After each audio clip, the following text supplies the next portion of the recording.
Brought to you by ITIL Series. ITIL Power Series. Your power play starts now. Sail on 13th February. BJP के बाद Samajwadi party भी राज्यसभा भेजने वाले 3 अपने विश्वस्तों के नाम को फाइनल कर चुकी है। ये 3 नाम हैं जया बच्चन, रामजीलाल सुमन और उत्तर प्रदेश के मुख्य सचिव रहे आलोक रंजन। अभी हालांकि इन तीनों ही नामों पर आधिकारिक पुष्टि होना बाकी है, लेकिन पार्टी में विधायकों की बैठक के बाद इन तीनों नामों पर लगभग मोहर तय है। लिहाजा आज हम बात आलोक रंजन की करेंगे। आलोक रंजन की बात इसलिए क्योंकि ये समाजवादी पार्टी के नेता के तौर पर कम अफसर के तौर पर ही जाने जाते हैं। 1978 बैच के आईएएस अफसर आलोक रंजन मूलतः लखनऊ से सटे उन्नाव जिले के रहने वाले हैं। उत्तर प्रदेश की नौकरशाही में 1978 बैच के आईएएस आलोक रंजन 2016 में जब रिटायर हुए तो वो उत्तर प्रदेश के मुख्य सचिव थे। उसके बाद उस समय की तत्कालीन अखिलेश यादव सरकार में वो मुख्यमंत्री के सलाहकार हुए और उसके बाद यूपीएसआईडीसी यानी Uttar Pradesh industrial development corporation के एमडी भी रहे। लेकिन जब मार्च 2017 में समाजवादी पार्टी चुनाव हार गई, सरकार से बेदखल हो गई, तो आलोक रंजन ने भी अपने पद से इस्तीफा दे दिया और वो समाजवादी पार्टी के साथ अखिलेश यादव के लिए काम करने लगे।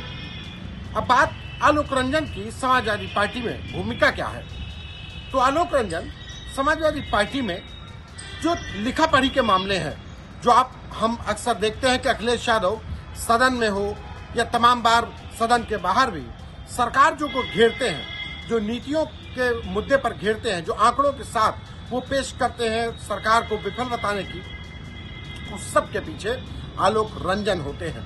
2017 में चुनाव हारने के बाद आलोक रंजन लगातार अखिलेश यादव और समाजवादी पार्टी के लिए बिहाइंड द कर्टन यानी पर्दे के पीछे काम कर रहे थे।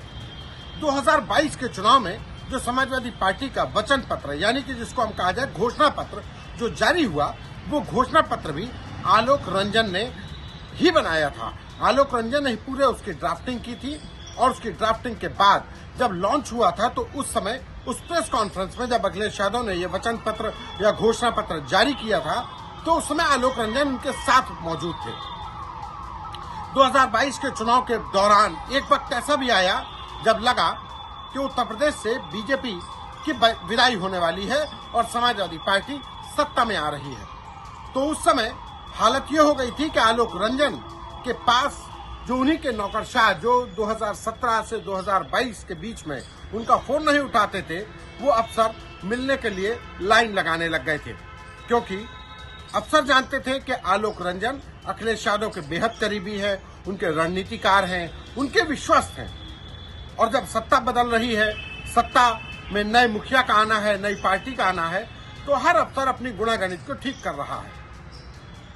कहा तो यहां तक जाता है कि तमाम आईएएस और आईपीएस अफसर आलोक रंजन को सुबह दोपहर शाम गुड मॉर्निंग, गुड आफ्टरनून और गुड इवनिंग तक भेजने लगे थे और उनके घरों पर अपने करीबियों के जरिए गुलदस्ते तक भिजवाए जाने लगे थे, बधाई तक दी जाने लगी थी कि सर आप तो अब सत्ता में आ गए हैं।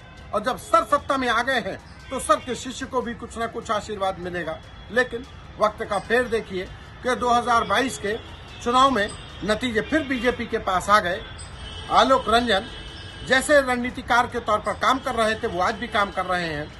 अब जब समाजवादी पार्टी के कोटे से 3 लोगों को राज्यसभा जाना है, तो अखिलेश यादव ने जया बच्चन के साथ साथ रामजीलाल सुमन जो हाथरस के रहने वाले हैं, अनुसूचित जाति के एक बड़ा चेहरा है, केंद्र में मंत्री रहे हैं, चंद्रशेखर की सरकार में, उत्तर प्रदेश सरकार में मंत्री रहे हैं, मुलायम सिंह यादव के विश्वस्त माने जाते हैं, उनके साथ आलोक रंजन को भी राज्यसभा भेजने का फैसला लिया है।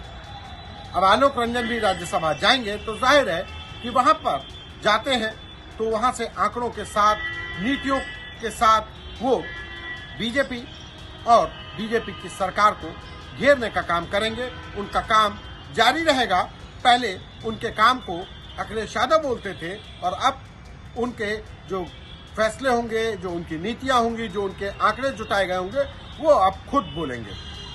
बहरहाल अभी समाजवादी पार्टी की तरफ से राज्यसभा के इन तीनों नामों पर आधिकारिक मोहर लगना बाकी है, लेकिन जो पार्टी की बैठक हुई वो ये 3 नाम लगभग फाइनल बताए जा रहे हैं।